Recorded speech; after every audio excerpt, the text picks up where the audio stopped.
It's not only what we've been talking about recently in these past few videos, but it's also the creators that help push Pokemon into new heights and new limits, with different types of Pokemon creators doing different types of Pokemon things.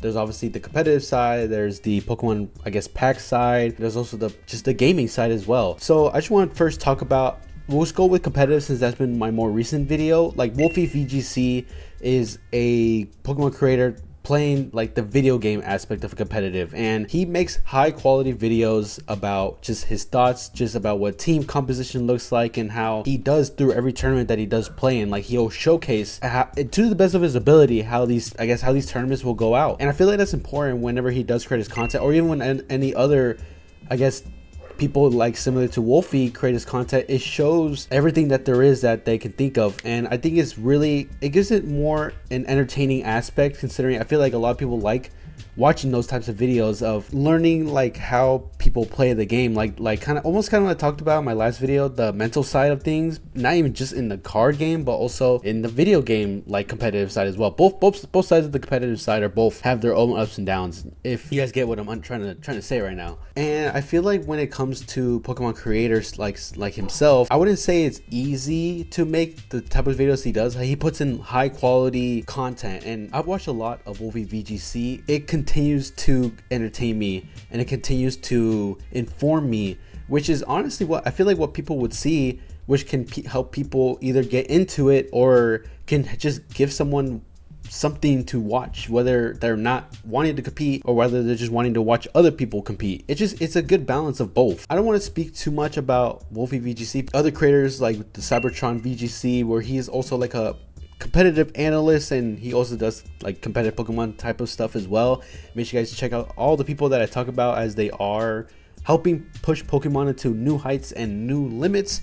I also want to give a shout out to False Swipe Gaming as well. Can't forget about them. They also do similar things with talking about the competitive, talking about Pokemon analysis, and even just talking about the history, which I feel like a lot of people would like to watch. And now another aspect when it comes to is giving challenges within the games. And a lot of people probably comes to mind, but I feel like the main ones that come to my mind are PM7, MandJTV, and Purplecliffe. They love to do challenges within the Pokemon games that they play. This time around, I don't think I'm gonna be giving my opinion. I think I'll have someone else give their opinion for me. Hello there, that's right, it's your boy RigZero, and apparently my friend YouTuber brother here asked me to tell you guys about my experience on PM7, Purplecliffe, and MandJTV. That's what I'm about to do. So the person that actually found out first was actually PM7 through, I believe, through my brother. I saw the videos that he was watching, and I thought I might as well check him out for myself, and that kind of just sparked me just watching his channel for a very, very long time, to the point where when I noticed that Purplecliffe was appearing in his videos, I also decided to go check him out, and I just love his videos too. His videos are absolutely funny,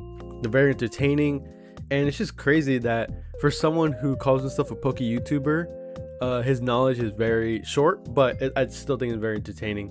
Now with the MandJTV, I never really watched him per se. I only watched like 1 or 2 videos of him.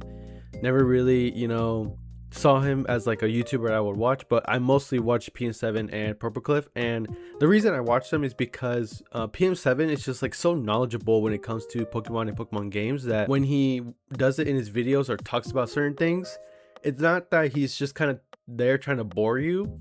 He's like giving you information, but in an entertaining way, especially with all the videos that he makes, especially with this whole shiny luck thing that he does. I think it's really, really funny with some of the stuff that he does, especially with pack battles, or even the John Michael Cup that they did in season 1. I watched all season 1 and season 2, and I just kept clicking every time a new video will pop up. So yeah, his videos definitely for sure made my Pokemon Pokemon spark lit up again. And also Purplecliffe also did the same thing, because his videos are actually very, very entertaining, especially his Last to Leave series. Oh man, those videos, I just go back and keep watching them because of how good they are. A lot of the times, like a lot of these YouTubers that no one really knows about, Purplecliffe is like the type of person to really bring them out, and I think it's really cool. And his videos are very, like I said, they're just very, very, very entertaining. They're funny. Like, it's honestly insane that I found him. I just, man, Purplecliffe has probably got to be like one of my favorite like Pokemon YouTubers. Yeah, that's pretty much my section. Asking, it's just a short little thing. Thank you, Milo, for letting me talk on your channel. Bye. And with that being said, shout out Rick Zero. Make sure you guys go check them out. Another aspect of Pokemon creators in general is, let's talk about it, the pack openings all over TikTok, all over YouTube Shorts. They're everywhere that you can find, even just long form YouTube videos as well. People like PokeRev, people like Deep Pocket Monster, people like Leonhart, and also people like, even on TikTok, like Bamfy, I believe this is what his name is, and they're everywhere. And they only do Pokemon pack openings, but they make it entertaining to a way where you're watching and you're hoping obviously for the best for them, just because a lot of people can probably relate to them and how they not only go the limits of what they can open, but they go to the limits of how much they are willing to spend. Especially like with Deep Pocket Monster, I know that whenever I watch his videos, he'll probably spend like up to like $150 to even like thousands of dollars on one pack, or even give shout out to whatever card shows he goes to and they give him packs. Like, it's creating community within everybody. Well, even with all these creators, it just continues to create communities of like the competitive community, pack opening community, challenge community, and whatever other types of Pokemon content that there is. I guess commentary community, if that's a thing. Let me know in the comments if that is a thing. I feel like the most prominent ones probably, like, I just want to give a shout out to Leonhart with his energy that he always gives. I used to love I kind of still think about watching his videos again, and whenever they pop up on my screen, all these other ones that do Pokemon pack openings, I guess PokeRev, for example, as well, they also give so much energy and they give such good commentary as they're opening these packs. They're not just sitting there in silence opening these packs. Like, no, they'll give high energy. Like Leonhart, for example, is like one of the most hyperactive people I know that is opening packs, and he always gives energy, always like just is talking throughout the entirety of his video, which I really do appreciate, because I feel like pack openings can, I guess, sometimes be too, not necessarily boring, but can become boring. They give commentary on even what they're looking at as well, which gives an insight to, I guess, new people that might come in that might not know what the set is, or might not know what they're looking at, so they can kind of get a little bit of knowledge on what they're looking at, or even just what the person is talking about, because sometimes people can be talking about just anything. I think I've only done like one pack opening like a long time ago, but, and again, it was very I found it to be very boring as well, even though I did it myself, you know. So I really do give credit to them for making it interesting, if that makes sense. Continuing with the aspect of Pokemon content creators, let's talk about the challenges that people just create. There's another aspect of Pokemon challenges other than obviously PM7, Purplecliffe, and MandJTV, but there's people like United Gamer, Shady Penguin, Original 151, where the sky's the limit to what they can do. Like, if you guys watch United Gamer, or even United Plays as well, they kind of both are intertwined with each other. The way he does his videos is very creative, and it gives people a sense using people's creativity, in a sense, like creates within the game. Like, he always like creates like new megas, he'll create like alternate forms, he'll do challenges where you combine the two Pokemon together, combine moves, like a lot of just collaborations within that little group that he has. He's not setting himself a boundary. Like, he can always come up with something kind of new because of how much Pokemon there is. And I don't really see a world where he stops, in a sense, because there's so much you can do. There's so much you can do within like the game. People with like United Gamer that associate with them, like what's his name, Shady Penguin, Original 151, I believe his name is Vinny Patters, Asteroid Videos. His Pokemon videos are pretty good too. He uses like VFX to like showcase his videos, which honestly amazes me every time, the work that goes into even just one of those videos, because he literally did a video where he's just comparing heights of Pokemon, and they just stand there, and yet it probably took him who knows how many hours that it took him.